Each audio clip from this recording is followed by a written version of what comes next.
Composing with nothing on my mind. That I just played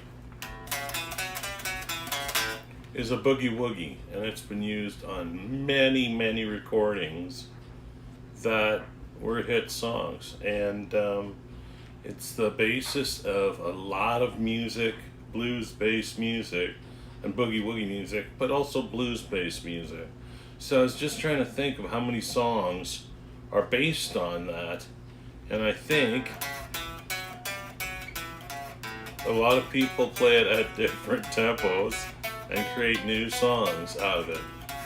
So you can actually compose a song with nothing on your mind whatsoever, and then just start playing a riff like that, or a guitar riff, or a piano line, whatever it is your instrument is, and you can come up with a new song.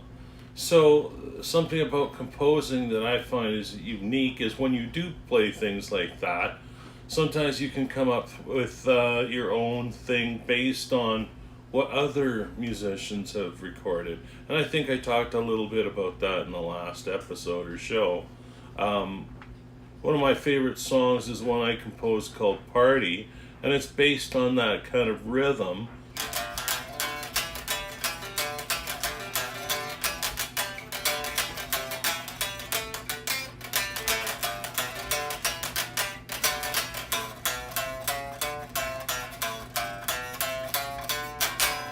Now you'll probably find a song somewhere by a band from Louisiana, or a jump swing band or somebody that had recorded that type of progression or riff.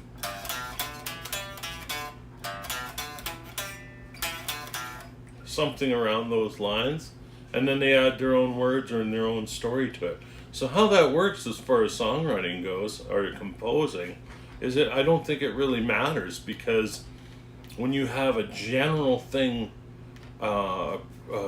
melody or progression like that, that's super old. We're talking, this goes back to like the 20s, and boogie woogie piano, maybe even before that. So that is an example of composing, starting with absolutely nothing but a riff that you're familiar with, and then you can add your own words to it. That's a really easy way to compose a song, because I think it's rare that someone would stop you and say, hey, wait a minute, I came up with that progression in 1910. I don't think that's going to happen. And like I said, a lot of other people have recorded that sort of riff. And the same goes for, what's another one?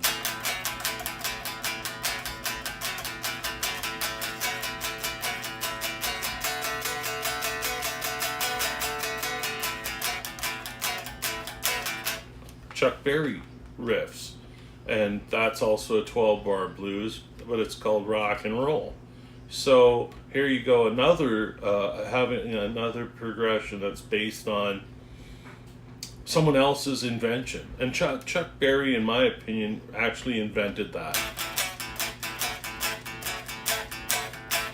There's a very mixed up sort of groove that he came up with that has a bit of Louisiana, and I think he was from St. Louis, Missouri, I believe. Anyways, you can have all these things mixed up together and then create your own sound, which Chuck Berry is really well known for. In fact, I would say 99% of the Chuck Berry songs are based on that. And variations, like you can have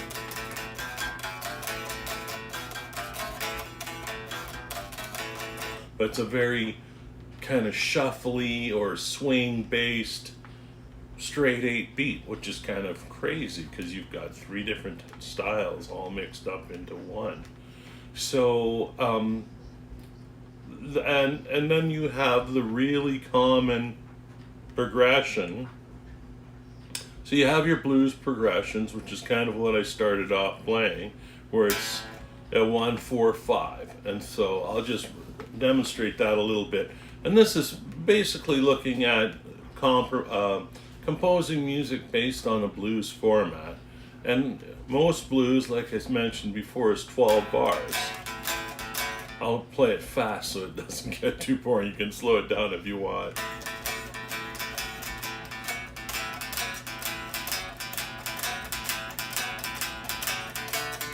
That's called the 4. That's called the 1. And this is the 5, or the turnaround. 4, 1, 5. And that's a turnaround as well.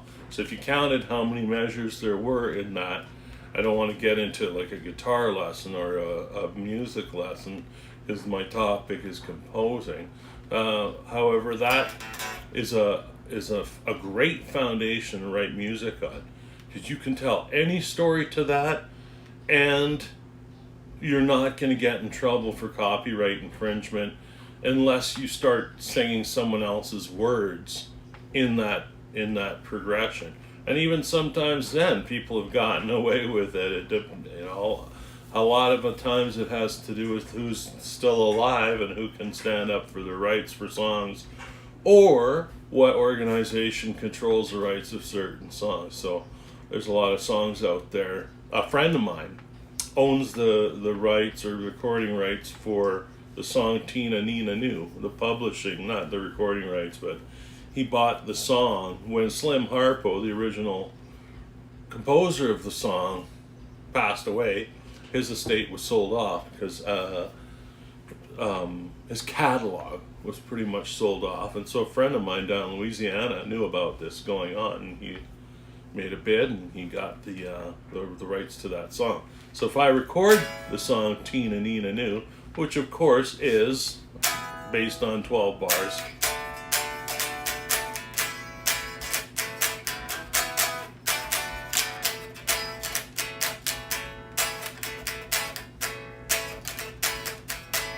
I'm going to the 4, going back to the 1,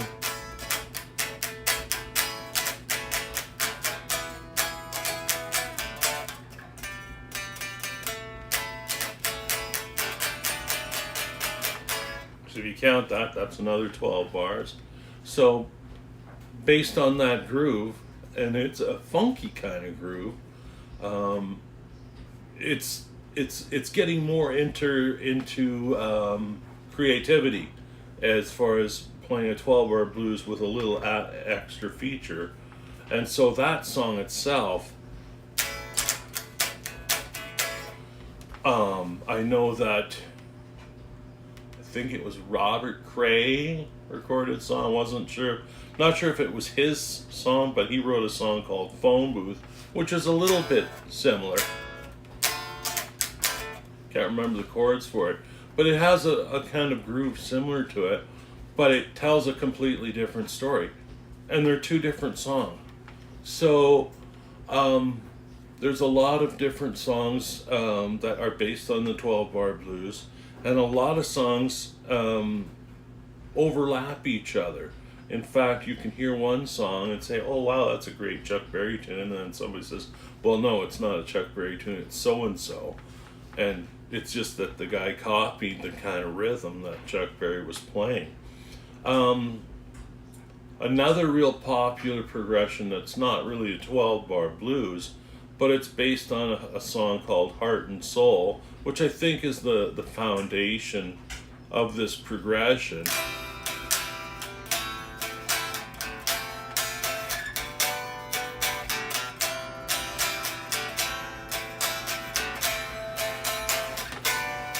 So it's a very recognizable progression of chords played in a certain feel or rhythm that can be another basis for a song.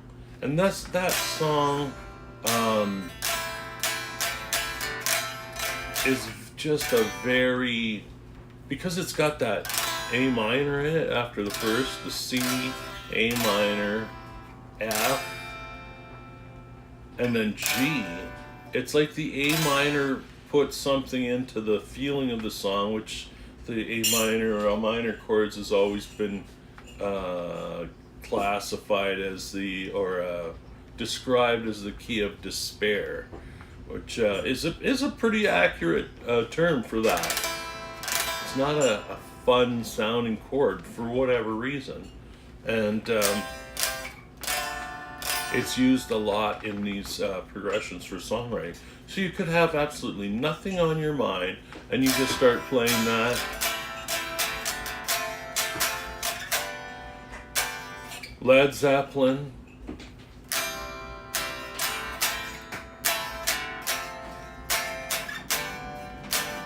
Used that exact progression for a song called Year Maker in the 70s, which was part of an album, but that song also became a big AM hit for the band, which was pretty unusual at the time because they didn't really release singles from their albums, and that was on their fourth album.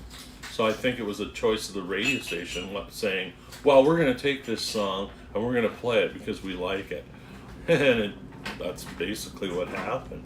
So, and they composed the whole story and they went to some different changes in that progression so that it didn't sound too familiar. So they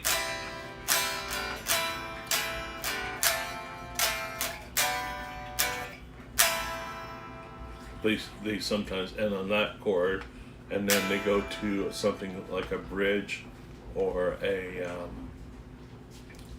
it's not even a bridge, maybe it's a coda. It's something separate from the main structure of the song, where they go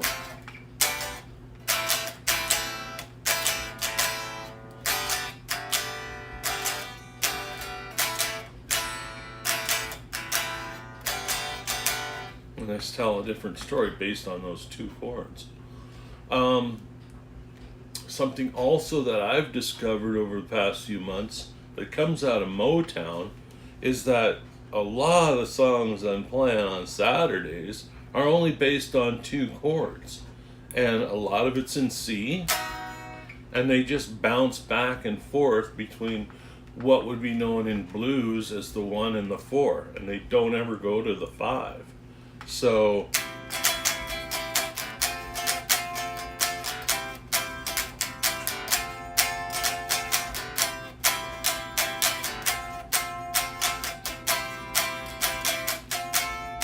over and over and over, and then they'll put something in there, another chord progression that is completely different from that chord structure, and it gets pretty fancy, and that's where I think it kind of leaves, where Motown kind of leaves the blues format and goes into the Motown format. So yeah, basically I just wanted to do a little bit of a lesson or another story for composing and songwriting, where sometimes you can have absolutely nothing on your mind, or sometimes you can have a riff on your mind from another song, and you'll be playing it and you just think, well, that would be cool if I played it this way, and you play it a slightly different way. Voila, you're on your way to composing another song. And I think that just happens by accident. Whether it's sometimes people can't. I've read that some hit songs have been written because the writer was trying to play something by another artist, couldn't figure it out. And Bo Diddley comes to mind because he made that statement in an interview, that he was trying to play something by somebody and he couldn't figure it out, and so he just played it his own way. And I don't know if everyone's familiar with the Bo Diddley beat, but that is the one beat that I know of that is so infectious that when people hear it, it does something to them and they want to get up and dance. It's just got that.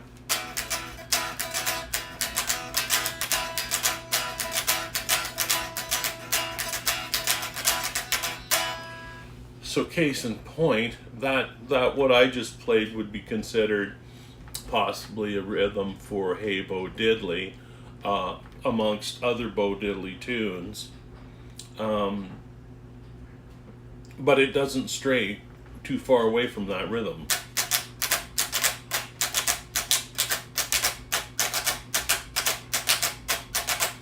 And when met some of the drummers that one of them particularly played for Bo Diddley when he started out with Chess. His name was Clifton James. I watched him play, and he described the stuff that was going on with Chuck, or with Bo Diddley, and yeah, I kind of got it. It came from drums and maracas before it even came out of the guitar. So whether Bo Diddley was saying how he got started with the rhythm and how it affected the other musicians in the band, that's kind of a mystery right now because they're gone, and we're not really sure which came first, and it might have just all come together at the same time. Now, the Bo Diddley groove, however it was formed,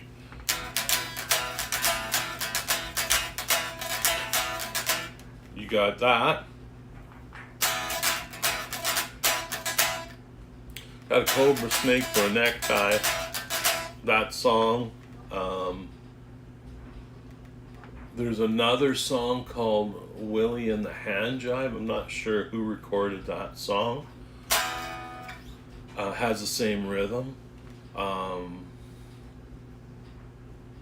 Not Fade Away, but the Rolling Stones recorded after Buddy Holly recorded it. It was like very close.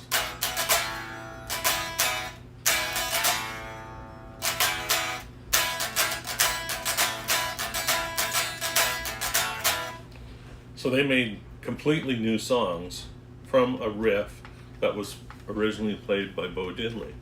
And who played it before Bo Diddley, that's something else you have to consider, because I think Bo Diddley, I can't remember where he was born or where he originated. I know he was in Chicago a lot, but he might have been from New Orleans. Now that in itself, when you start looking at songwriting and composing, there's places like Nashville and New Orleans where this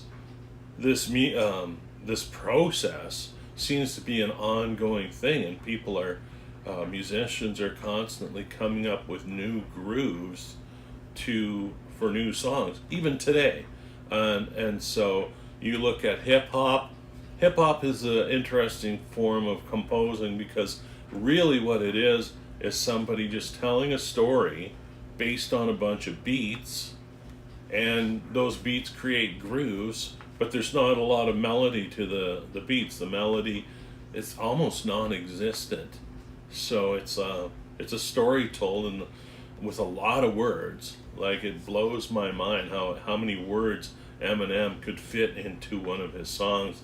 And what is even harder to imagine is remembering all those words on stage. It's almost like reciting a novel. So that's basically what I just wanted to cover today. I didn't really have anything come to mind for a composition, but I really wanted to talk about how different melodies and grooves can affect songwriting. And so when I talked about that song that I recorded or composed, because it was a country song, I wasn't sure where it came from. It had to be influenced by someone else. And so a lot of those country songs are a lot of the times they're in C or G, and the chord progression is usually kind of straightforward, but they have a very different rhythm to them. So that would be an example of a country rhythm. So just two chords, but if you play them differently. And then, anyways, I think you're getting what I'm talking about.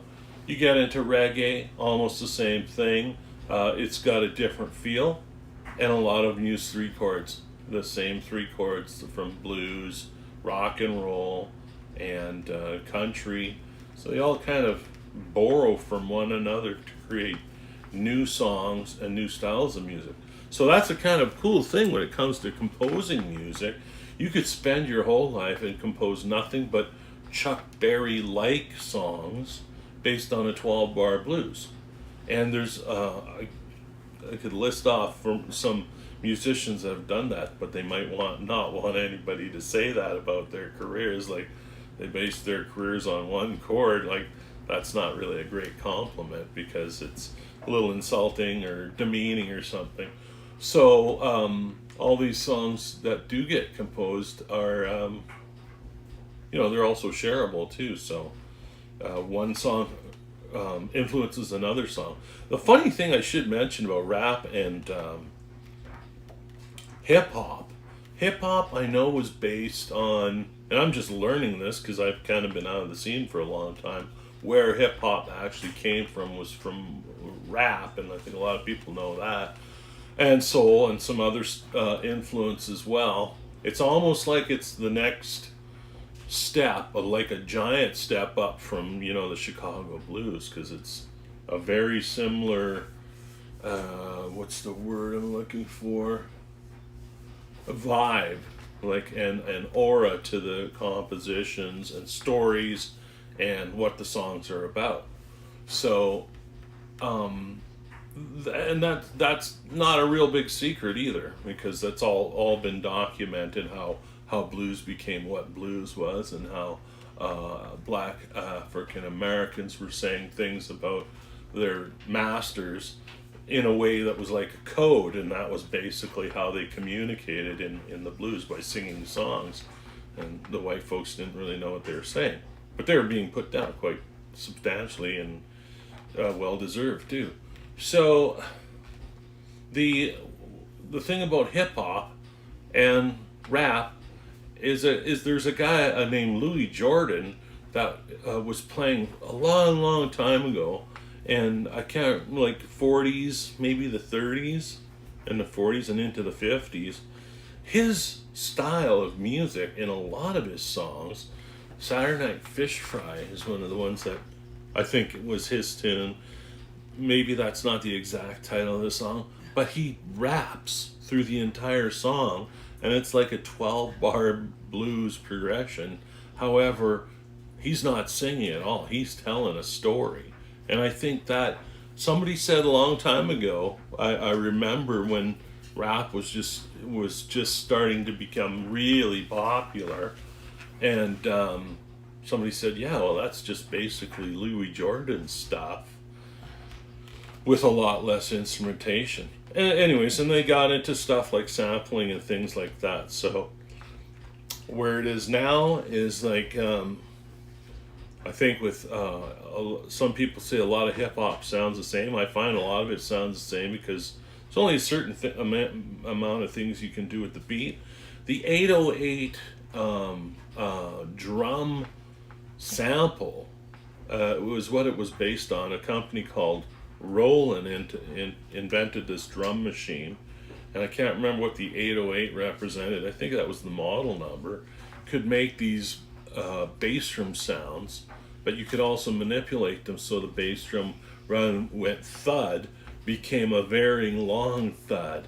And so when you hear those really bassy, loud rumblings from hip-hop music, that bassy stuff is based on a drum sample, not a bass guitar. So, and that is like used so much that it's like the 12-bar blues progression used in writing blues songs. I don't think there's any hip-hop song that does not contain that 808 drum sound, and it's super common. And you can change the pitch so it can be just non-stop over and over, or it can have a bit of a melody. I think that technology is kind of in its infancy, but I don't know where they could go with that as far as songwriting goes, to be able to sing along with just a big boom. I don't know, maybe somebody's already done it, I don't know. So yeah, that's about it for what I wanted to talk about today. Probably tomorrow I'll come up with something, or I did have something that I worked on yesterday, but I wasn't really prepared to go over it today. So it's just kind of like a real fresh idea, but I want to just work on it a little before I talk about it, and that'll probably be the next show tomorrow. So anyways, thanks for checking this out, and hope to see y'all tomorrow. And don't forget to leave some comments about the songs that we talked about in the previous show about adding your own words to certain songs. I really want to check that out. Not that I'm not saying that I'll be able to use them, but I'm just finding it interesting what other people might want to say in a song rather than what I've said. So yeah, and you can subscribe if you want as well. And we'll see you next time. Thanks for joining me. So long.